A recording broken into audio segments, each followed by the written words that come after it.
முழுவதும் ஆரோக்கிய சுகத்தோடு இருக்கிறார். And he also looks very handsome. பார்ப்பதற்கு மிகவும் கம்பீரமாய் இருக்கிறார். Like a young man again. மறுபடியும் வாலிப தோற்றத்தோடு இருக்கிறார். That is Jehovah Rapha. அதுதாங்க யெகோவா ரஃபாவின் மகத்துவம். He heals. Our குணமாக்குகிறார். He restores. Our மீட்டெடுக்கிறார். He sustains. ஆதரித்து தாங்குகிறார். He renews. Our புதிதாக்குகிறார். He will do that for you right now. இப்பொழுதே உங்களுக்கும் இதே பாக்கியத்தை செய்வார். Thank you, wonderful Lord Jesus. எங்களது இயேசுவுக்கு நன்றி ஐயா. Even as I'm speaking all these words, இந்த வார்த்தைகளை எல்லாம் உங்களோடு நான் பேசும்போதே again there are some of you are feeling the power of God flowing into your bodies. மறுபடியும் உங்களில் அநேக தேவ வல்லமை உங்கள் சரீரங்களுக்குள்ளாக பெருக்கெடுத்து பாய்வதை உணர்கிறீர்கள். You feel the same healing power flowing inside you, strengthening your bones. அதே குணமாக்கும் வல்லமை உங்களுக்குள்ளாக பாய்ந்து உங்கள் எலும்புகளை பலப்படுத்துகிறதை உணர்கிறீர்கள். Thank you, wonderful Lord Jesus. எங்களது இயேசுவுக்கு நன்றி ஐயா. Renew them, Lord. இவர்களை புதிதாக்கும் கர்த்தாவே. Let your healing anointing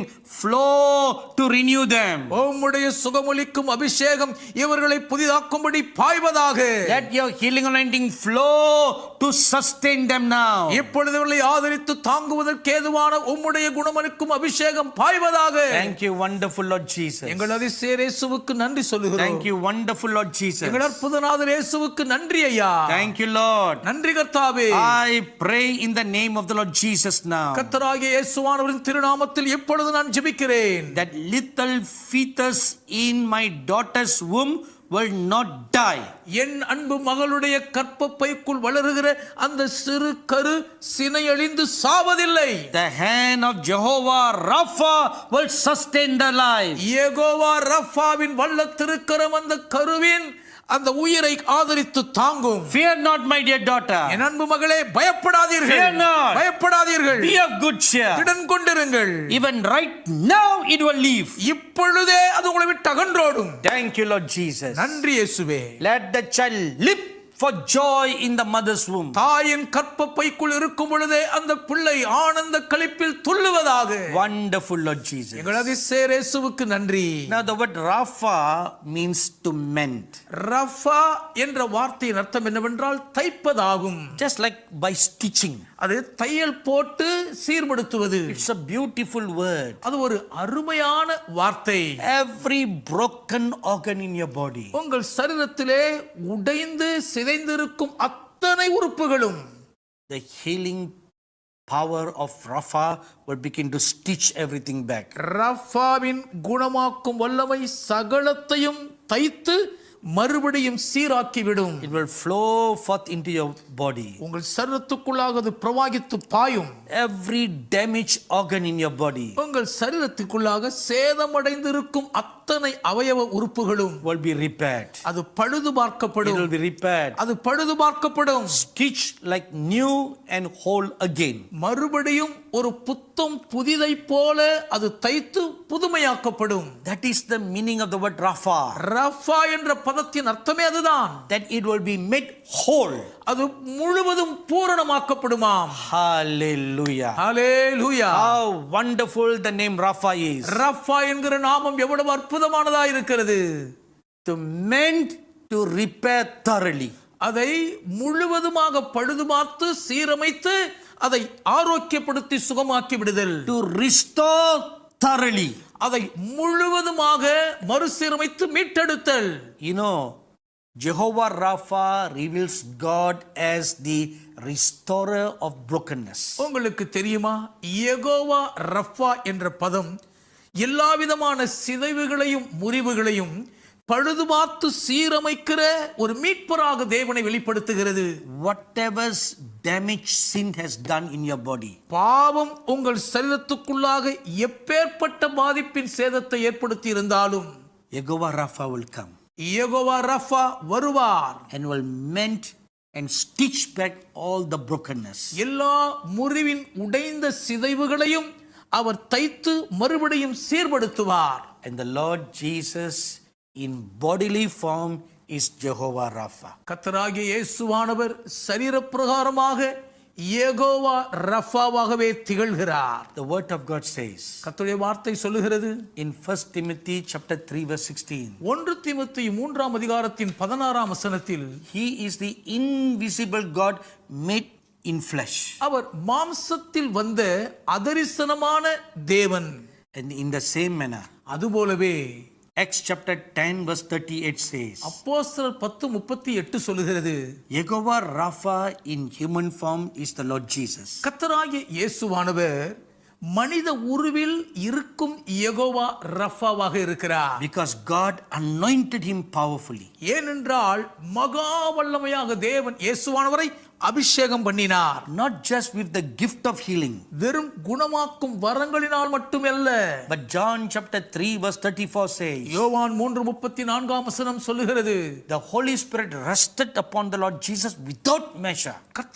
கர்த்தராகிய இயேசுவானவர் மேல் பரிசுத்த ஆவியானவர் அளவில்லாமல் தங்கியிருந்தார். Because he is Jehovah Rapha in bodily form. ஏனென்றால் அவர் சரீர பிரகாரமாக யெகோவா ரஃபாவாக இருந்தார். That is why the Bible says, அதனால் தான் வேதாகமம் சொல்லுகிறது, in Matthew chapter 4 verse 23 and 24, மத்தேயு 4:23-24 the Lord Jesus healed all kinds of sicknesses and all kinds of diseases. கர்த்தராகிய இயேசுவானவர் சகலவிதமான வியாதிகளையும் சகலவிதமான நோய்களையும் குணமாக்கினார். And people came from all the four corners of Israel to him. இஸ்ரவேல் தேசத்தின் 4 திசைகளிலும் இருந்து ஜனங்கள் இயேசுவை தேடி நாடி வந்தார்கள். And everybody who was afflicted with various diseases and torments, அனைவருமே பலதரப்பட்ட வித்தியாசமான வியாதிகளால் வேதனைகளால் வருத்தப்பட்டு பாதிக்கப்பட்டிருந்தார்கள். demon possessed people, பிசாசினால் பீடிக்கப்பட்டவர்கள் வந்தார்கள். epileptic people, சந்திர ரோகிகளாய் இருந்தவர்கள் வந்தார்கள். paralytic, திமிர்வாதக்காரர்கள் வந்தார்கள். and the Bible says in 3 words, பரிசுத்த வேதாகமம் 3 வார்த்தைகளில் சொல்லுகிறது, he healed them. அவர்கள் எல்லாரையும் அவர் சுஸ்தமாக்கினார். He healed them. அவர் அவர்களை சுஸ்தமாக்கினார். Because he's Jehovah Rapha. அவர் யெகோவா ரஃபாவாக இருக்கிறபடியால் The invisible God in the Old Testament, Jehovah Rapha, became a human in Jesus. பழைய ஏற்பாட்டிலே யெகோவா ரஃபாவாக அறியப்பட்ட அதரிசனமான தேவன் புதிய ஏற்பாட்டில் இயேசுவானவராக நடமாடுகிறார். The Lord Jesus healed the blind. கர்த்தராகிய இயேசுவானவர் குருடரை சுகமாக்கினார். He healed the deaf. Our செவிடரை குணமாக்கினார். He healed the dumb. Our ஊமையரை குணமாக்கினார். He healed the paralyzed. அவர் பக்கவாதத்தால் பாதிக்கப்பட்டவர்களை குணமாக்கினார். He healed the leper. Our குஷ்டரோகிகளை சுத்தமாக்கினார். He healed those with fever. அவர் ஜுரத்தினால் பாதிக்கப்பட்டவர்களை குணமாக்கினார். He healed those who are deformed. உருக்குலைந்திருந்தவர்களை குணமாக்கினார். Those who are having blood problem. இரத்த சிக்கலிலே கஷ்டப்பட்டவர்களை குணமாக்கினார். And the demonic oppression. அதோடு கொடூரமான பேய்பிசாசின் ஒடுக்குதலிலே தவித்தோரையும் குணமாக்கினார். My dearly beloved brothers and sisters, sons and daughters, எனக்கு மிகவும் பிரியமான சகோதர சகோதரிகளே, மகன்மார்களே, மகள்மார்களே, what the Lord Jesus did 2000 years ago, கர்த்தராகிய இயேசுவானவர் 2000 ஆண்டுகளுக்கு முன்பு என்னெல்லாம் செய்தாரோ He will do it right now for you. அதை இப்பொழுதே உங்களுக்கும் செய்வார். Because by His stripes you were healed. ஏனென்றால் அவருடைய தழும்புகளால் நீங்கள் குணமானீர்கள். Already done. ஏற்கனவே அது முடிந்து விட்டது. In Isaiah chapter 53 verse 5 we read, ஏசாயா 53:5 படிக்கிறோம், that by His stripes we are healed. அவருடைய தழும்புகளால் நாம் குணமாகிறோம். He took all our wounds. அவனுடைய காயங்களை எல்லாம் ஏற்றுக்கொண்டார். All our wounds. நம்முடைய காயங்களை எல்லாம் ஏற்றுக்கொண்டார். Right in the Old Testament it is prophesied. பழைய ஏற்பாட்டிலேயே அது தீர்க்க தரிசனமாக முன்னுரைக்கப்பட்டது. He took all our wounds. அவர் நம்முடைய சகல காய போராட்டங்களையும் ஏற்றுக்கொண்டார். Why? ஏன்? Because He's Jehovah Rapha. அவர் யெகோவா ரஃபாவாக இருக்கிறபடியால் தான். Because He's Jehovah Rapha. அவர் யெகோவா ரஃபாவாக இருக்கிறதே காரணம். Took all our wounds. ஆதலால் நம்முடைய எல்லா காய சிதைவுகளையும் ஏற்றுக்கொண்டார். And what did He give in return? அதற்கு கைமாறாக நமக்கு திரும்ப என்ன கொடுத்தார்? By His stripes we are healed. அவருடைய காய தழும்புகளால் நாம் குணமானோம். By His stripes we are healed. அவருடைய காய தழும்புகளால் நாம் குணமானோம். That is what He gave you in return for taking all your wounds. உங்களுடைய எல்லா வேதனையின் காயங்களையும் ஏற்றுக்கொண்டதற்கு கைமாறாக திரும்ப அவர் உங்களுக்கு பதிலுக்கு கொடுத்த பாக்கியம் அதுதான். Which kinds of people were healed by the Lord Jesus? என்ன விதமான மக்கள் எல்லாரும் கர்த்தராகிய இயேசுவானவரால் குணமாக்கப்பட்டார்கள்? There are 4 categories of people. 4 வகையான மனிதர்களை பார்க்கிறோம். Firstly, முதலாவதாக those who sincerely sought him. உண்மையாய் அவரை நாடி தேடி வந்தவர்கள். And among the many examples is one called Jairus. அநேக உதாரணங்களுக்குள்ளே எவீரு என்னும் ஒருவர் இருந்தார். We read this in Mark chapter 5 verses 22 to 23. Mark 5 22 23 வசனங்களிலே அவரை குறித்து படிக்கிறோம். He fell at the feet of the Lord Jesus and besought him to heal his daughter. கர்த்தராகிய இயேசுவானுடைய திருப்பாதத்தில் விழுந்து எப்படியாவது தன்னுடைய மகளை இயேசு குணமாக்க வேண்டும் என்று வேண்டிக் கொண்டார். The second category we read in Matthew chapter 9 verse 27. மத்தேயு 9:27 வசனத்தில் இரண்டாம் வகையான கூட்டத்தாரை குறித்து படிக்கிறோம். Those who cried out to him. அவரை நோக்கி கதறி கூக்குரலிட்டவர்கள். They cried bitterly. மனங்கசந்து கதறி கூக்குரலிட்டார்கள். Lord Jesus, கர்த்தராகிய இயேசுவே, heal me. என்னை சுகமாக்கும். They cried at the loud of their voice. உரத்த சத்தமிட்டு கூக்குரலிட்டு கதறினார்கள். They cried at the top of their voice. அவர்கள் தங்கள் குரலின் உச்சஸ்தானியில் கதறி கூப்பிட்டார்கள். And the third category, மூன்றாம் வகையார் Mark chapter 1 verse 40 says, mark 1:40 சொல்லுகிறது, those who prayed to him. அவரை நோக்கி ஜெபித்தவர்கள். Lord Jesus, இயேசுவே, please be gracious unto me. தயவு செய்து என் மேல் கிருபையாயிரும். They were entreated to him. அவர்கள் இயேசுவிடம் கெஞ்சி வேண்டிக் கொண்டார்கள். And there is a fourth category. நான்காவது வகையாரும் உண்டு. I was very surprised by this fourth category. இந்த நான்காவது வகையை பார்த்து நான் மிகவும் ஆச்சரியப்பட்டேன். I never knew this until the Holy Spirit showed me this fourth category. இந்த நான்காவது வகையராக்களை பரிசுத்த ஆவியானவர் எனக்கு காண்பிக்கிற வரை இப்படி ஒரு கூட்டத்தார் உண்டு என்று நான் அறியாதிருந்தேன். Although it is written very clearly in the Holy Bible, பரிசுத்த வேதாகமத்தில் இது மிக தெளிவாக எழுதப்பட்டிருந்தாலும் கூட the Holy Spirit showed me. பரிசுத்த ஆவியானவர் தான் எனக்கு காண்பித்தார். There were some people who were healed even without them being asked. இயேசுவே என்னை சுகமாக்கும் என்று தாங்கள் கூப்பிட்டு கேட்காமலேயே இயேசுவானவரால் சுகமாக்கப்பட்டவர்கள் இருந்தார்கள். They never cried. அவங்க சத்தமிட்டு அழவில்லை. They never besought him. அவரை தேடி வரவே இல்லை. They did not pray to him. அவரை நோக்கி அவர்கள் ஜெபித்து வேண்டவும் இல்லை. But they received their healing. ஆனாலும் அவர்களோ தங்கள் சுகத்தை பெற்றுக்கொண்டார்கள். There are 4 such cases in the Gospel of the Bible. பரிசுத்த வேதாகமத்தின் சுவிசேஷங்களிலே அப்படிப்பட்டவர்கள் 4 பேர் என்று பார்க்கிறோம். First category, அதில் முதல் வகை in Luke chapter 7 verses 11 to 15. லூக்கா 7ஆம் அதிகாரம் 11 முதல் 15 வரை உள்ள வசனங்கள். We read about a widow in the city called Nain.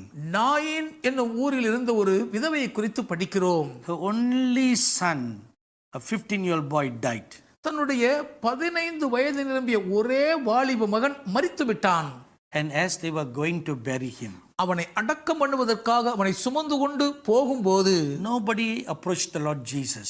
யாரும் கர்த்தராகிய இயேசுவே வந்து உதவி செய்யும் என்று போய் கேட்கவே இல்லை. And the Lord Jesus was passing by that way. கர்த்தராகிய இயேசுவானவர் அந்த வழியை கடந்து போய் கொண்டிருக்கிறார். And verse 13 says, 13ஆம் வசனம் சொல்லுகிறது, the Lord Jesus saw her. கர்த்தராகிய இயேசுவானவர் அந்த விதவை தாயை பார்த்து, The Lord Jesus saw her. கர்த்தர் இயேசு அவளை பார்த்து, The Lord Jesus saw her. கர்த்தராகிய இயேசுவானவர் அவர்களை பார்த்தார். That was the key words the Holy Spirit showed me. பரிசுத்த ஆவியானவனுக்கு காண்பித்த முக்கியமான திறவுகோல் வார்த்தை அதுதான். They did not ask him, இயேசுவிடம் அவர்கள் போய் கெஞ்சவே இல்லை. but he saw their broken heart. ஆனால் அவர்களுடைய உடைந்த இருதயத்தை இயேசு பார்த்தார். He saw they have no one to help them. இப்பொழுது அவளுக்கு உதவி செய்ய வேறு யாருமே இல்லை என்ற நிர்கதியை இயேசுவானவர் பார்த்தார். She's a widow. அவர்கள் ஒரு விதவை பெண். No husband to help anymore. இதற்கு மேல் கை கொடுத்து உதவ கூட கணவரும் இல்லை. Now her only son had died. இப்பொழுது தனக்கு இருந்த ஒரே மகனும் மரித்து போய் விட்டான். No one to support her anymore. இதற்கு மேல் அவர்களை ஆதரித்து தாங்க யாருமே இல்லை. She cried and she cried bitterly. மனங்கசந்து அழுது கொண்டே போகிறார்கள். The Lord saw her. கர்த்தர் இயேசு அவர்களை பார்த்தார். He saw her. இயேசு அவர்களை பார்த்தார். And that moved him with compassion. அது இயேசுவை மனதுருக செய்தது. Secondly, இரண்டாவதாக we read in Luke chapter 13. லூக்கா 13ஆம் அதிகாரத்தில் படிக்கிறோம். Verses 11 to 13, another incident. 11 முதல் 13 வரை இன்னும் ஒரு சம்பவம் உண்டு. The Lord Jesus came to a church. கர்த்தராகிய இயேசுவானவர் ஒரு ஜெபாலயத்துக்கு வருகிறார். It's called a synagogue in the Lord's time. கர்த்தர் இயேசு வாழ்ந்த நாட்களிலே சபை ஜெபாலயம் என்று அழைக்கப்பட்டது. And as he was preaching there, இயேசுவானவர் அங்கே பிரசங்கித்துக் கொண்டிருக்கும் போது he saw a woman. அங்கே ஒரு பெண்மணியை பார்த்தார். She was a hunchback. அவர்கள் கூனியாய் இருந்தார்கள். When he saw her, இயேசு அவர்களை பார்த்த உடனே he knew about her.